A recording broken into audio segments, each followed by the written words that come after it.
Okay, we discussed previous lecture integration by partial fraction. तो हम लोग जो है पिछले क्लास में जो है बात किए हैं इंटीग्रेशन बाय पार्शियल फ्रैक्शन। तो इंटीग्रेशन बाय पार्शियल फ्रैक्शन में जो है कुछ क्वेश्चंस बात किए हैं और वो क्वेश्चन जो है इंटीग्रेशन बाय पार्शियल फ्रैक्शन पे कुछ क्वेश्चन बात किए हैं और हम कुछ और बताते हैं। यहाँ पे हमारा जो मेन और इंटरेस्टिंग क्वेश्चन है वो क्या है, वो क्वेश्चन है इवेल्युएट करना है 1/2 cos x plus sin 2x dx। ये हमारा इंटीग्रेशन है। तो इंटीग्रेशन बाय पार्ट्स में जो क्वेश्चन है ये हमारा, तो हमारा ये क्वेश्चन है, इसको हम कैसे सॉल्व कर सकते हैं। तो सॉल्व करने के लिए यहाँ पे बहुत सिंपल वे है, इसको सॉल्व करना है। तो 2 cos x प्लस इसको सॉल्व करेंगे तो क्या जाएगा 2 sin x into cos x dx। तो 2 कॉमन है तो कॉमन कर देते हैं, तो ये आ जाएगा dx और ये क्या बन जाएगा cos x कॉमन कर देंगे तो 1 प्लस sin x बन जाएगा। अब इसको सॉल्व करना चाहते हैं तो 1/2 बाहर रहेगा। हम क्या करते हैं एक्चुअली यहाँ पे cos x लिख दिए न्यूमरेटर में और यहाँ पे sin स्क्वायर x लिख दिए, तो ये आ जाएगा 1 प्लस sin x dx। अब क्या करते हैं पुट कर देते हैं। पुट क्या करते हैं sin x को t पुट कर देते हैं। अगर डिफरेंशियल लेंगे तो cos x dt आ जाएगा। तो I की वैल्यू 1/2 dt और ये 1 माइनस टी स्क्वायर आ जाएगा, ये 1 प्लस टी बन जाएगा। फाइनली इसको हम लिखना चाहते हैं तो ये आ जाएगा dt और ये क्या आ जाएगा 1 माइनस टी और 1 प्लस टी ब्रैकेट स्क्वायर, ये आ जाएगा। अब हमें सब कुछ पता है, हम जो फंक्शन इसको लेट करते थे वो फंक्शन लेट कर लेंगे 1 माइनस टी, 2 को कांस्टेंट को छोड़ दिए हैं 1 प्लस टी ब्रैकेट स्क्वायर। इसको हम पार्शियल फ्रैक्शन में लिखना चाहते हैं तो ये आ जाएगा 1 माइनस टी, बी आ जाएगा 1 प्लस टी और सी आ जाएगा 1 प्लस टी ब्रैकेट स्क्वायर, यही आएगा। अब इसको हम जो है सॉल्व करते हैं। सॉल्व करेंगे तो इसको सॉल्व करने का क्या प्रोसेस है, कैसे सॉल्व करते हैं। तो यहाँ पे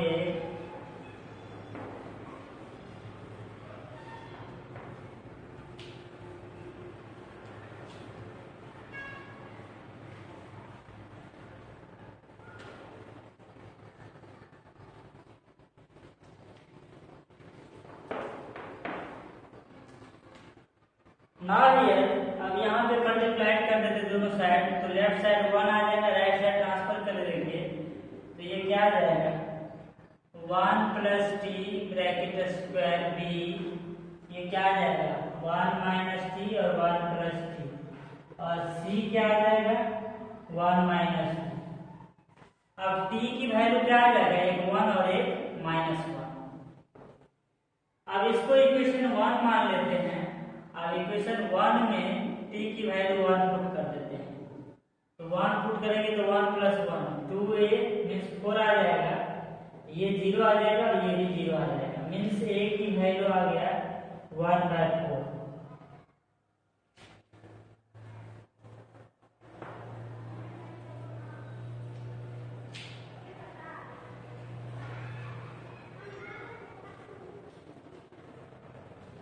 ये कैलकुलेट हो गया। अब b कैलकुलेट कैसे करेंगे या c जो भी है, तो t की वैल्यू -1 पुट करेंगे तो इक्वेशन 1 क्या बन जाएगा, ये 0 हो जाएगा। b भी क्या आ जाएगा 1 पुट करेंगे तो 0 हो जाएगा और ये -1 पुट करेंगे तो 2 बन जाएगा। तो c की वैल्यू क्या आ जाएगा, c की वैल्यू 1/2 आ जाएगा। अब c भी पता हो गया 1/2, a भी पता है। अब b कैसे कैलकुलेट होगा, तो b कैलकुलेट कैसे करेंगे, तो b के लिए करते हैं तो कांस्टेंट टर्म इक्वेट करेंगे तो ये आ जाएगा ए और ये आ जाएगा बी और ये आ जाएगा सी।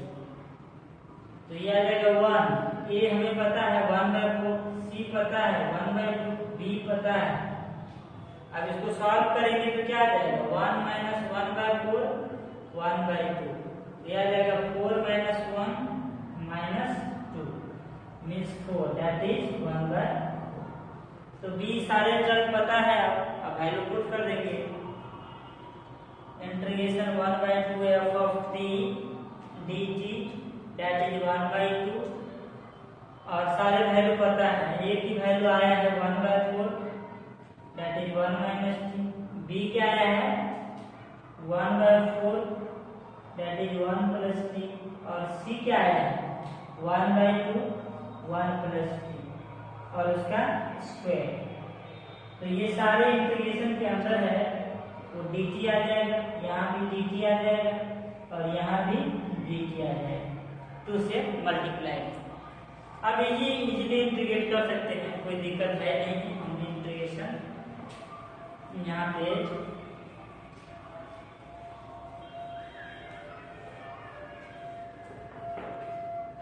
तो इसका इंटीग्रेशन i की वैल्यू 1/2 और ये क्या आ जाएगा 1/4 आएगा ना 1/4 और ये क्या आ जाएगा log 1 - t उसका मॉड, माइनस से मल्टीप्लाई हो जाएगा प्लस ये क्या आ जाएगा 1/4 log 1 + t उसका मॉड और ये माइनस 1/2 1 + t और ये 2 से मल्टीप्लाई।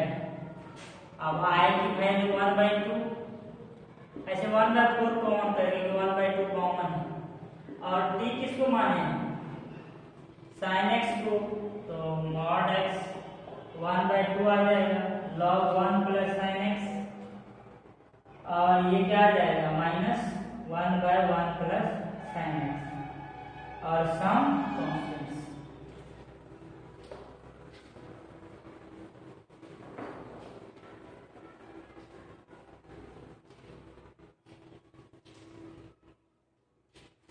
तो ये इस तरह से हम इंटीग्रेशन में पार्शियल फ्रैक्शन की क्वेश्चन कर सकते हैं। तो अब जो है हमारा नेक्स्ट जो इसी में पार्ट है ये हमें खत्म हो गया। ये टॉपिक जो है हमारे डेफिनेट इंटीग्रेशन का, सॉरी इंडेफिनिट का जो टॉपिक था ये हम सारे क्वेश्चन इसमें लगभग कर दिए हैं। तो इसमें जो है कोई दिक्कत हमारे अकॉर्डिंग नहीं होना चाहिए। तो अभी तक जो है हम इसमें क्वेश्चन किए हैं। अब हमारा जो नेक्स्ट है वो डेफिनेट इंटीग्रेशन। तो हमारा नेक्स्ट यहाँ पे हेडिंग होगा डेफिनेट इंटीग्रेशन। तो डेफिनेट इंटीग्रेशन जो है हमारे पास है, तो इंडेफिनिट और डेफिनिट में क्या डिफरेंस खास करके है, इसमें लोअर लिमिट और अपर लिमिट दिया जाएगा। और ये जो एक्चुअली क्या है कि किसी कर्व के द्वारा जो एरिया रिप्रेजेंट करता है वो ये डेफिनिट इंटीग्रेशन के द्वारा होता है। तो जैसे हमारे पास डेफिनिट इंटीग्रेशन एक्चुअली हम आई ही रिप्रेजेंट करते हैं, इसमें डीएफ में एक्चुअली आई ही रिप्रेजेंट करते हैं एफ ऑफ एक्स डीएक्स। ये ए है और ये बी। ए को बोलते हैं लोअर लिमिट और हमारा बी जो है वो है अपर लिमिट। ये एक्चुअली ये जो हमारा रिप्रेजेंट करता है ये y है, x है, कोई कंटीन्यूअस ग्राफ है, ये a है और b है और ये कोई फंक्शन है f of x y = f of x। अब यहाँ पे ये जो एरिया होगा x एक्सिस से ये कर्व और ये ऑर्डिनेट के द्वारा वही ये जो है ये एरिया को ये इंटीग्रेशन रिप्रेजेंट करता है डेफिनिट इंटीग्रेशन। ना ये अब इसको हमने सॉल्व करना है तो इजीली क्वेश्चन को सॉल्व कर सकते हैं। इसकी कुछ प्रॉपर्टीज है और डेफिनिट इंटीग्रेशन से डेफिनिट थोड़ा बहुत आना भी चाहिए, लेकिन डेफिनिट बहुत ही इजी है, प्रॉपर्टीज के खास करके इसमें ज़्यादा यूज है। लेकिन क्वेश्चन बार बार जनरली बोर्ड में आता है evaluate this by limit of sum. Limit of sum से क्वेश्चन सॉल्व करना है, एवेल्युएट करना है। तो हाउ टू एवेल्युएट दिस, तो हमें definite integration as a limit of sum, हमारा जो नेक्स्ट जो फर्स्ट हमारा क्वेश्चन होगा वो क्या है,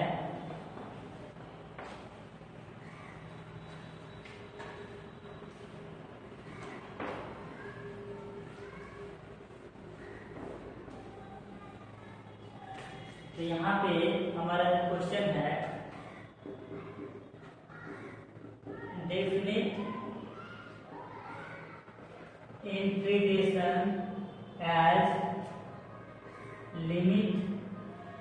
लिमिट ऑफ सम, ये हमारा क्वेश्चन है। अब ये जो है हमारा क्वेश्चन है definite integration as a limit of sum है, इस टाइप के क्वेश्चन आएंगे। तो इसमें क्या है, एक्चुअली हमारे पास ये b f of x d x है, तो हमारे पास limit tends to infinite summation r की value 1 and h f of a plus r h, ये आ जाएगा। तो यही हमारा मेन फार्मूला है। ये हमें ये दिया जाएगा, इसमें कन्वर्ट करके क्वेश्चन को सॉल्व करना है, इसीलिए लिमिट एज ए सम नहीं है। और यहाँ पे h की वैल्यू होता है b माइनस ए बाय n, ये सेकेंड फार्मूला है। तो ये सारे पता है तो हमें क्वेश्चन सिंपल वे में बन जाएगा। जैसे हम एक क्वेश्चन देते हैं, इसी पे बेस जो है क्वेश्चन करते हैं और उस क्वेश्चन के माध्यम से देखते हैं क्या होगा।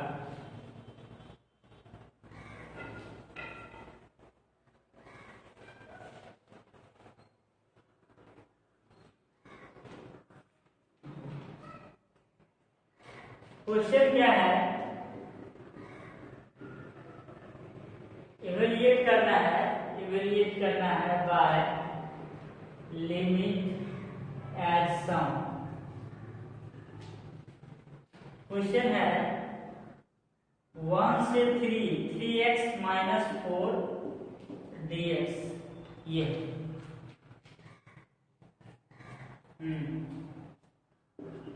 इसको आइलेट कर सकते हैं जो भी है। तो इसको हमें यहाँ पे पहले तो फंक्शन हम जानना चाहते हैं, क्या है 3x माइनस 4, लोअर लिमिट क्या है 1, अपर लिमिट क्या है 3। अब ये सारे पता है, h की वैल्यू b माइनस ए होता है अपॉन n, तो b 3 है माइनस 1 अपॉन n, तो ये आ जाएगा 2/n। तो ये भी पता हो गया। अब ये जो इंटीग्रेशन है उसको हम चेंज करना चाहते हैं, लिमिट एज ए सम में सॉल्व करना है। समेशन r की वैल्यू 1n और h 2/n, और यहाँ पे जो है f ऑफ क्या है, f ऑफ क्या हमारे पास जो सॉल्व करना होता है वो हमारे पास पहले फार्मूला लिख लेते हैं, डायरेक्ट वैल्यू लिखेंगे तो और कंफ्यूजन होगा। तो यहाँ पे अभी जो हमारा फार्मूला यूज होगा, limit tends to infinite summation r की value 1 and h f of क्या आ जाएगा a प्लस आर एच, ये आ जाएगा। अब यहाँ पे a की वैल्यू 1 है, r h ये आ जाएगा। अब इसको सॉल्व करते हैं तो क्या आ जाएगा 3x की value 1 plus r H minus 4, that is क्या आ जाएगा 3rh माइनस 1, ये बन गया। अब हमें सारे वैल्यू पता है तो इसको हम इंटीग्रेशन के अंदर डाल देते हैं, लिमिट टेंड्स टू इंफिनिटी और h 2/n, लिमिट r की वैल्यू 1 n, और ये क्या आ जाएगा 3rh माइनस 1। h की वैल्यू इस साइड में हम पुट कर सकते हैं, h की वैल्यू क्या आएगा,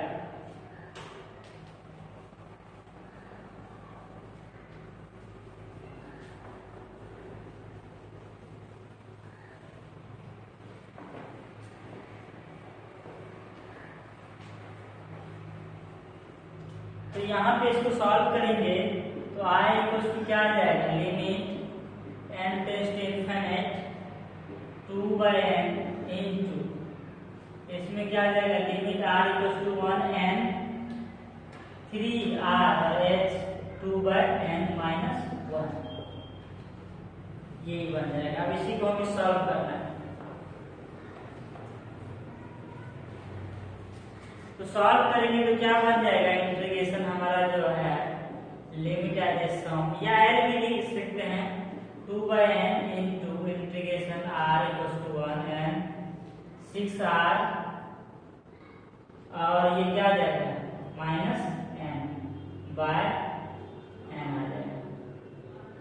तो ये वैल्यू हमारे पास आ जाएगा, r की वैल्यू हम यहाँ पे पुट कर दिए और ये था क्या 3r इंटू h की वैल्यू ये था। तो हमारे पास एक्चुअली n तो कांस्टेंट है तो फर्क नहीं पड़ेगा, तो समेशन से बाहर कर सकते हैं हमको, तो 2/n² r की value 1n 6r minus n। अब इसको सॉल्व करना है, तो सॉल्व करेंगे तो क्या आ जाएगा limit n tends to infinity 2/n²। इसको सॉल्व करेंगे तो क्या आ जाएगा 6 और ये क्या है हमें, इसको सॉल्व करेंगे तो n इंटू n प्लस 1/2 और माइनस n², क्योंकि n टाइम्स है इसीलिए n टाइम्स आ जाएगा। अब इसमें सॉल्व करेंगे तो क्या आ जाएगा limit n tends to infinity 2/n², ये 3 और इसमें n² कॉमन कर देंगे, n² अगर कॉमन कर देते हैं तो क्या आ जाएगा ये बन जाएगा 3 और ये 3/n और -1 और इंफिनिटी पुट करेंगे तो n² कैंसिल हो गया, तो ये क्या आ जाएगा 2 इंटू 3 माइनस 1 दैट इज 4। या तो हमारा आंसर आ गया 4। अब इसको चेक करते हैं कि ये सही है या गलत है। तो सही या गलत हम चेक कर सकते हैं कि हमारा आंसर करेक्ट आया है या नहीं। तो अगर चेक करेंगे, चेकिंग करते हैं, इंटीग्रेशन 1 से कितना था हमारा, जो इंटीग्रेशन था वो क्या है 1 से 3 है, 1 से 3 है 3x माइनस 4 dx। इंटीग्रेट करेंगे तो 3x² 2 minus 4x that is 1 से 3। अब इसको सॉल्व कर देते हैं तो ये क्या आ जाएगा 9/27/9 माइनस 12 लोअर लिमिट 3/2 और ये माइनस प्लस 4। इसको सॉल्व करेंगे तो क्या आ जाएगा ये कितना आ जाएगा 2 ना, ये आ जाएगा 27 और ये 24/2 minus 8 means 12 minus 8 that is. तो इसका मतलब हमारा करेक्ट है, तो आंसर हमारा जो है वो करेक्ट है। तो आज हम यहीं पे स्टॉप करते हैं, फिर बाद में